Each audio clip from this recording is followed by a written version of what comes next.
adolescents will be banned from getting intimate body piercings under tough new laws being pushed by the state government. On the line joining me, I've got the Deputy Premier, Rob Hulls, to talk about this very issue. So good afternoon, Rob. It's great to be with you. Thanks for being with us. Now, this is something that I suppose a lot of parents have been worried about, and it's great to see that the state government are finally pushing this legislation to prevent children under the age of 16 getting these piercings. Now, how will this legislation be implemented?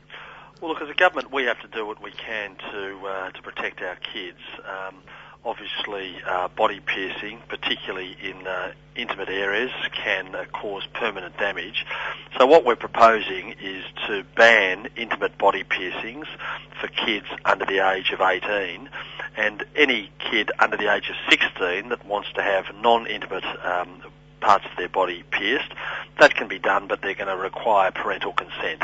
So we think that gets the balance right. We're going to put out a draft bill for people to comment on, and we're very keen to get feedback from people in relation to this legislation. Okay, so when you say under the age of 16, we're talking about ears pierced or possibly belly buttons. What's your take on the belly buttons for under 16s? Well, look, intimate parts of the body are defined in, for instance, Queensland legislation as being nipples and genitalia. Right. So what we're saying is for intimate piercing to take place, a person will have to be over the 18. Yes. There will be a ban under this draft legislation for intimate body piercing for anyone under the age of 18. In relation to ears and other parts of the body, they would normally be described as non-intimate body piercings, and for that to occur, anyone under the age of 16 would require parental consent. What about the areas such as the tongue too? I mean, that's caused a lot of controversy of late, because I know I've talked to a lot of people, especially from the Australian Dental Association, who say that piercings in the tongue have created a lot of dental work for parents. I mean, a lot of parents have had to pay $2,000 and $3,000 worth of dental bills because the piercings actually knocking the front tooth. Also, ones in the lip, doctors have said, are causing significant damage in gums. I mean, those ones, I suppose, shouldn't be looked at lightly either. No, well, I've received correspondence from the Australian Dental Association welcoming our decision to ensure that non-intimate body piercing can't take place if you're under 16 without parental consent. Under the current definition, obviously tongue piercing would not be considered to be intimate, so you would have to have parental consent if you're under 16, but that's up for discussion, and the Dental Association has made it quite clear that permanent damage can be done.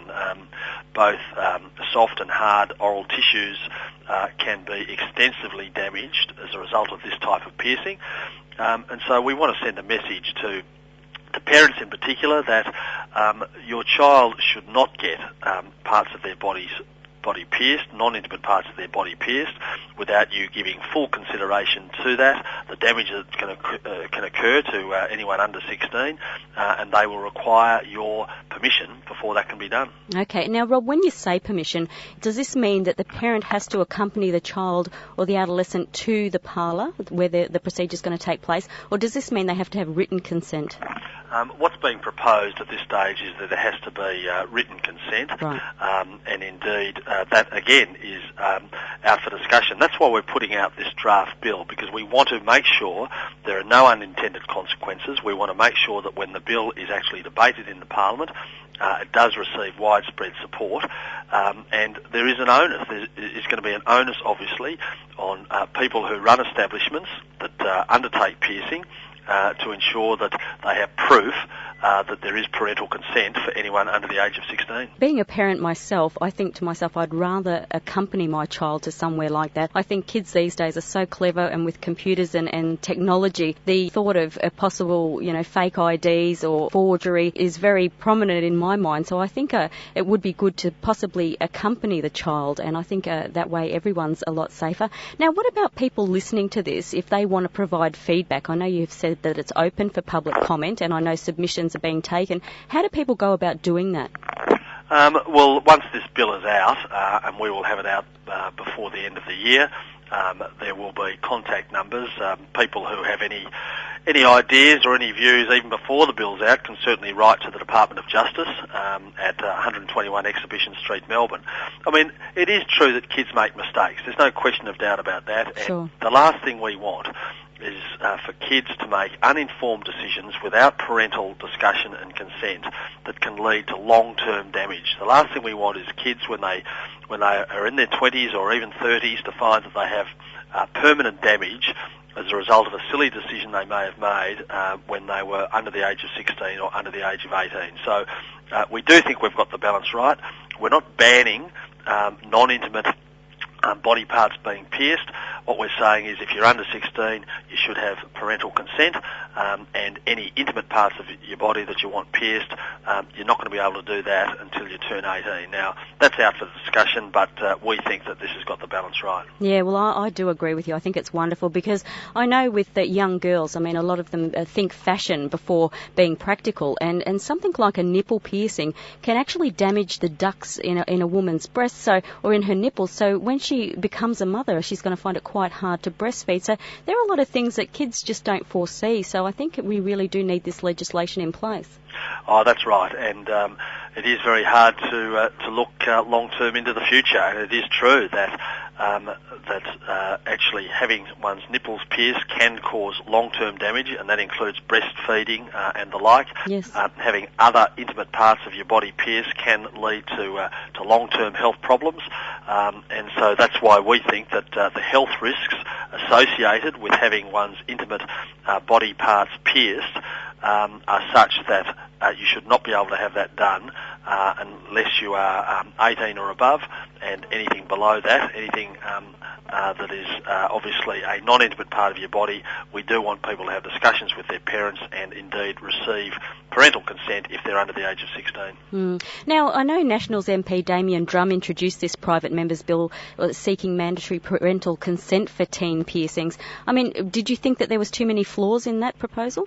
Well, my office has had discussions with Mr. Drum, and whilst we understand the consent behind his bill, there are many flaws in relation to his bill, and indeed I think he has now agreed that there are some problems with his bill, and they include things like banning piercing altogether for anybody who is under 18. We don't think that's appropriate. Not receiving the consent of the child, for instance, not having to receive the consent of the child, just the consent of the parent, which means that a child could actually be forced to have a piercing done without their consent. He didn't have anything in his bill in relation to proof of age, right, and those types of things. So we think that his bill had substantial flaws in it. We think that there needs to be further community discussion. That's why we're going to put out a draft bill. Right. I noticed some pharmacists have come out and said, well, look, you know, we run piercing places here, and if we do have such a bill or such legislation, a lot of kids are going to do their piercing themselves. What do you say to that? Well, can I say that some kids, tragically, decide to pierce themselves or their friends now, and with the current arrangements that are in place, that's happening now, and it's impossible to stop that happening. We don't want to criminalise kids who, quite foolishly, take it upon themselves to undertake that sort of piercing. What we do want to do is put an onus on the commercial operators who are undertaking piercing appropriately to ensure that they have the consent of the child if the child is under 16, and in relation to non-intimate body piercing, and in relation to intimate body piercing, we want to ensure that commercial operators don't do that on anyone who is under the age of 18. Right. I know one pharmacist I was reading in the Herald Sun the other day said that a lot of teens have pierced themselves, and they've come into him saying, well, look, you know, I've done it wrong. Can you help me? Now, I suppose my comment to that would be, well, you shouldn't help them, and you should tell them to go to a hospital, because if someone hurts themselves and, you know, something's wrong, where do we go? We go to a hospital, don't we? And I think these practitioners would possibly be responsible, wouldn't they, if a child does come in without their parental consent, and then they try and correct the procedure. Obviously, they should send them to the local hospital. Do you think that's right? Oh, look, I think that's right, and obviously we want to give further clarity and certainty in relation to those commercial operators that are doing the right thing, and most are. I mean, we've already introduced legislation to ensure that appropriate health requirements have to be met by commercial operators who are undertaking piercing, this will give them further consistency and clarity. And my expectation is once the draft bill is out there, those people who are now legally performing piercings will welcome this bill, because the last thing they want to be involved in is any sort of action where they're piercing intimate body parts of young kids. They can already be looked at in relation to whether or not that is appropriate. There are a whole range of offences under our Crimes Act now in relation to those types of matters if they're not performed appropriately. We believe this legislation will give clarity and certainty, and any bona fide operator that's undertaking piercings would have nothing to fear from this legislation. Right. Well, what about for the parents out there who have had children? I know there was one mum here in Geelong a few weeks back. Her son, she dropped her teenage son off with his mates in town thinking that they were just going to go for milkshakes, and lo and behold, he came home with a tattoo. And I believe this young boy was about 15 or 16, and he had no parental consent. How do parents go about holding these firms accountable for their actions? Well, under our Summary Offences Act, there is an offence in relation to the tattooing of juveniles, and any person who performs any tattooing or like process on any person under the age of 18 can be charged with an offence under the Summary Offences Act. So right. My suggestion in relation to anybody that has concerns about young kids being tattooed, that's a matter that ought to be reported to the police, because there already is an offence under our Summary Offences Act in relation to the tattooing of juveniles. Right, so it's up to the parents really to make... I suppose that the child would say, oh, well, look, I'm happy with that, but I know myself as a parent, if my child came home with something like that, I'd certainly want the tattooist or the person who was piercing them too to certainly be accountable for their actions. Oh, we all remember as kids. I remember when I was a kid, my mum told me that if ever I got a tattoo or a motorbike, she'd kick me out of home. Well, I never got a tattoo, but in my older age, I've bought myself a tiny little Vespa-type motorbike. So I think she's probably happy I'm not living at home still. I'm sure she is.